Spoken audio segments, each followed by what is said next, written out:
Welcome back to my channel. It's your girl Michelle Marie back at y'all with another video. You already know the vibes, you feel me?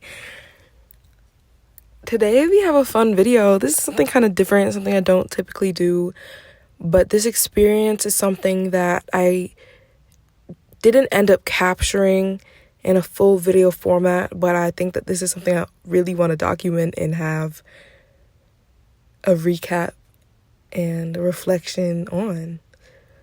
So not too long ago, I was able to go on a yoga retreat in Puerto Morelos, Mexico. And this is kind of how it all went down. I hopped on a plane in Raleigh, North Carolina and flew out to Cancun, Mexico. Once landing in Cancun, we took 24 hours in Akumal. I made a whole video all about that. I have a TikTok all about that. If you want to hear about our experience in Akumal, Mexico, go check those out. But after our little trip in Akumal, we hopped in a taxi and we're on the way to the yoga retreat. This is where we spent most of the time on our trip. This is where I learned, I grew, I met beautiful people, and I couldn't be more appreciative for this experience. We were practicing Bikram yoga, which is basically a form of hot yoga. The room is about 105 degrees, and I sweated more than I ever sweat before. I didn't know that I was capable of doing yoga in this way, but it's definitely a habit and exercise and practice I want to adopt and really apply more frequently in my everyday life. So besides the yoga retreat, the first day we took some time to adventure out. We went to Crococune, which is a zoo rehabilitation zoo kind of moment they have there. It's a zoo that rescues animals and helps them if they can't be in the wild type vibe, which is really nice because I typically don't like zoos just because caged animals. The alligators is kind of crazy. So basically it was also interactive, so you got to touch the animals. I got to hold some parrots. Hola. Hola. What's your name? Can I have a kiss? Can I have a kiss? It's so adorable. The woman literally went inside and picked up an alligator for us to pet. And when I tell you that stuff would never slide in the US, sis really went in an enclosure, and she was young, okay? Sis went in an enclosure with 6 baby alligators and just went and picked one up and was like, your turn. Absolutely not. I also got to see some different kinds of lizards, snakes. Oh my goodness, one of my favorite parts is when we got to see the monkeys in the trees. And now these weren't monkeys that they had, but these were just in the wild. And it was so amazing. It was so beautiful. There was a little mommy and her baby. And then they have this contraption where they feed them carrots and stuff when they come around, and little snacks and peanuts. And so we got to feed them some of those. We also saw some deer there, which was interesting because deer are typically something you'll see in the US and you're like, haha, a deer outside, da-da-da. This is in their zoo. It was kind of cute. They had quite a few of them. They were so cute. I love the little baby one. Oh my goodness. And I almost forgot. I forgot to mention the little hairless puppy dogs. We got to see little hairless puppy dogs, and they were the cutest little thing. It made me miss my puppy Neo because I had left him at home. But they were the sweetest little puppies. They loved people. They're just like a regular dog. It was so adorable. I ate it up. Towards the end, oh my goodness, we walked past a little trail and there were alligators all around us on both sides. Sis had a stick in case they tried to get too close or anything like that. But that was also really cool. Just being such a close encounter with wildlife is something you typically don't get to do, so I definitely admired that aspect of it. After we finished all of our Crococune adventures, a girl was hungry. We headed over to the grocery store. Okay, I adore going to the grocery store in different countries. Something about just seeing the everyday experience of people in other places in the world just lights up my little heart. And I have a love for croissants. And they had a whole croissant section. They had a whole croissant pastry, bakery little moment. So you best believe I ate that up. And I got me a croissant. I got me a couple croissants, actually. And really just immersing myself in the store and just what it's like. I really compared it heavily to the grocery store I had seen in Spain, I'd went to in Spain. Very similar vibes, kind of similar layout, kind of similar moment. We're currently at the grocery store on a mission. When I was in Spain, I ate up going to the grocery store, and now we're in Mexico and I'm gonna eat up going to the grocery store once again to get some snacky snacks. My mom didn't even come in and follow me. But the thing I love about here is that all of the food is so real and everything's so real, and I'm really eating that up, and I'm about to finish eating it up when we get this food.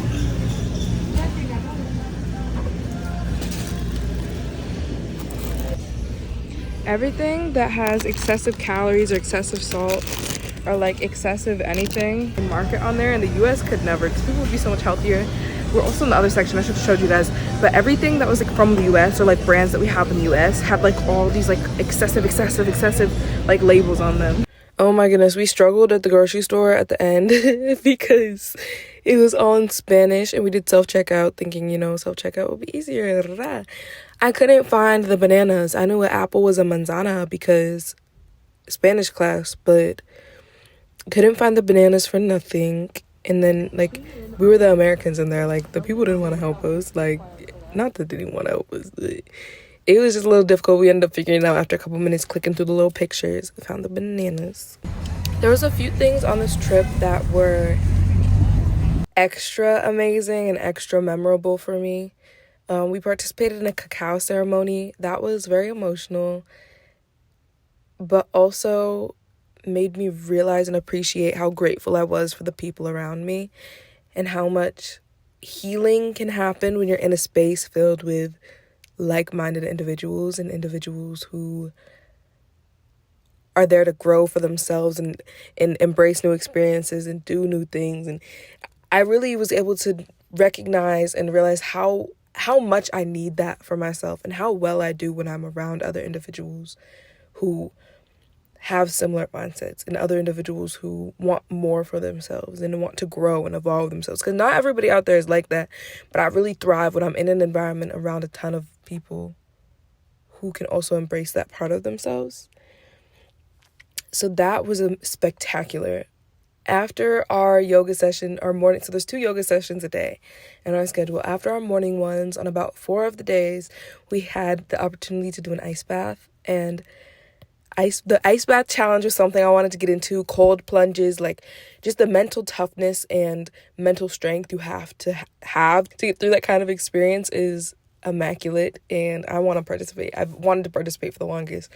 So this opportunity arose. Everyone was so just so supportive. We were doing a Wim Hof breathing exercise, I believe, to help as well.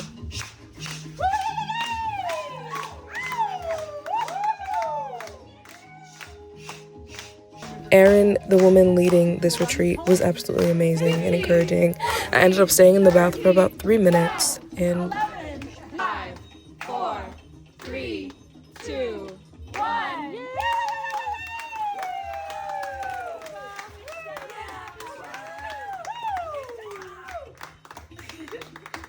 overall, I ate it up. I love it. I would definitely, if I had my own house, like if I lived at a house and not an apartment, I would definitely buy like an ice plunge bath. Or I plan to in the near future. Or I could do it in like the bathtub. No. Just if I ever have the opportunity, if the opportunity ever arises, I love the ice plunge. I love that kind of centering yourself and finding your breath. But I also feel like I could practice that in the shower in the mornings, taking cold showers kind of moment. On this trip, I couldn't have been more grateful for the sun and the beach. Like, I love the water. I love the ocean. I feel like a little mermaid. Like, I feel like I love the water. And not even I feel like I love the water, period. And the way that our house, Casa Om, the place we were residing at for this week, was no joke. Like, the house, the street, another row of houses, the beach. Okay? So this is a quick little 2-minute walk. And I ate it up. Okay, so realistically, I don't really have time to be doing what I'm doing. But I have about, 20 minutes to go hop in the water and be in the outdoors. This whole trip, I've also been type barefoot. So I kind of love that. Real grounding.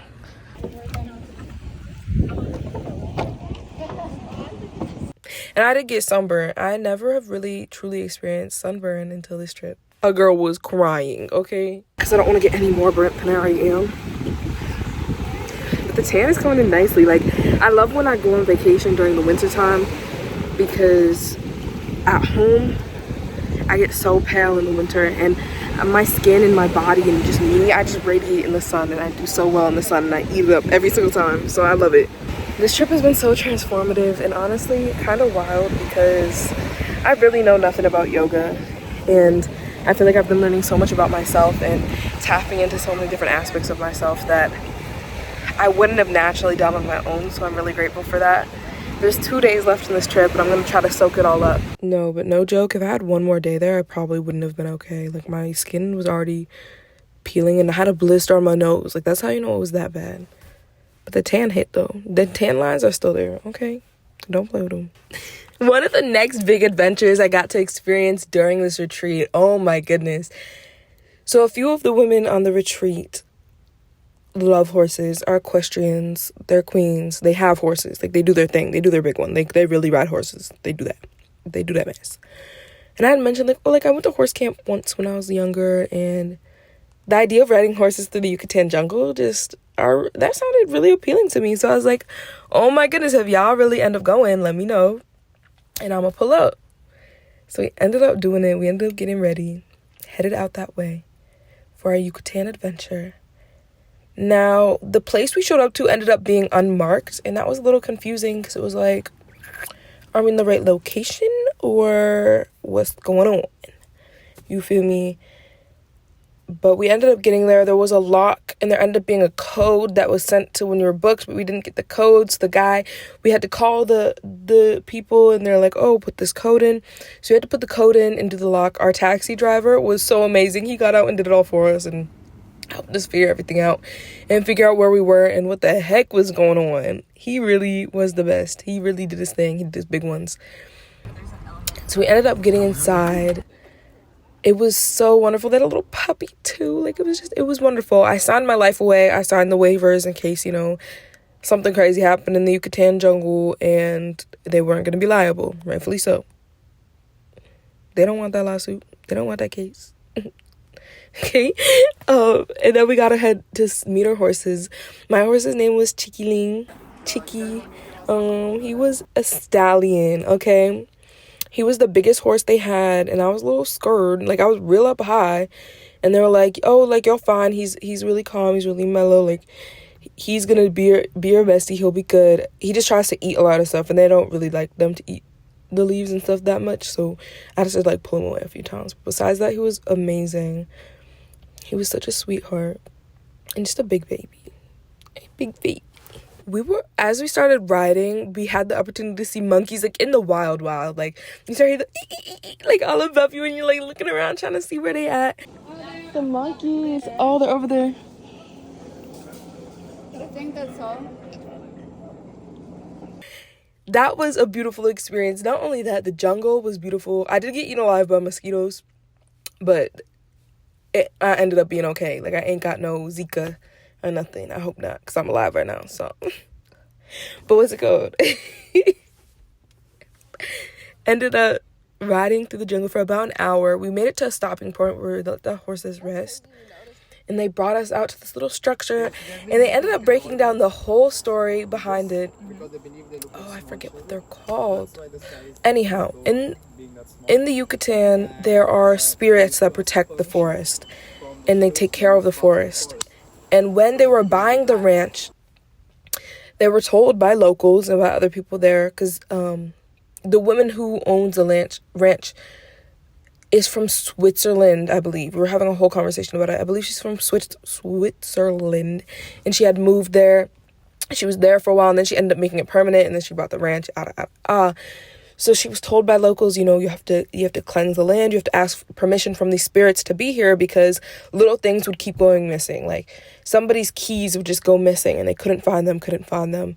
They went and looked, and the next thing you know, they're just on the guy's car. Or the reins would pop off of the hooks would come out of the horses when they're riding. So they have no control of the horse. Random things like that. And the spirit is said to be a little child who will play little tricks and things like that. So years and years and years ago, this structure was built, and they found it, but by cutting down trees and stuff, they had found it. And the locals said it's the little house for the spirit of the kid. And if you don't ask them for permission, if they're not happy with you being there, they don't agree with you being there, they're going to play little tricks on you. And so they had gotten the space cleansed and everything. All the problems went away. And apparently things are starting to happen again. And they told them they have to get it cleansed every so many years. They were saying how, like, they were just casually like, yeah, I think we should call him back. Like, I think he needs to start coming back because some crazy stuff has been happening. And they don't want it to keep happening. They said they're going to call them back to try to get them to re-cleanse the space. But I thought that was a really fun little story and piece of history to put behind that, and really felt connected to the culture and the history of the area I was in, because I feel like a lot of times when you travel to places close to Cancun especially, it's giving all of the roads is resort. But me personally, I like to immerse myself. So I was really grateful that we weren't in a touristy area or super touristy area, to where we had the ability to also immerse ourselves in culture and something outside of the Americans on vacation. The last adventure we did was a little snorkel adventure. That was really fun. My mom had got some footage low-key, but like it was hard to see. I definitely think that the snorkeling I did in the Bahamas was better. This snorkeling was good. This was the biggest reef I've ever seen, and the biggest coral reef I've ever seen. The diversity of fish was crazy, but it wasn't as clear. I also think it was a kind of a cloudy day, so that kind of balances into it. Regardless, though, I love snorkeling. I love being in the water. I love immersing myself in like nature in that kind of way. It's such a unique experience that you can only get in certain places. So I'm always grateful every time I go snorkeling. Overall, this trip was filled with a lot of laughter, a lot of good times, just exploring Puerto Morelos. Good eats. Let me tell you, a girl ate good, ate down. I love the food outside of the U.S.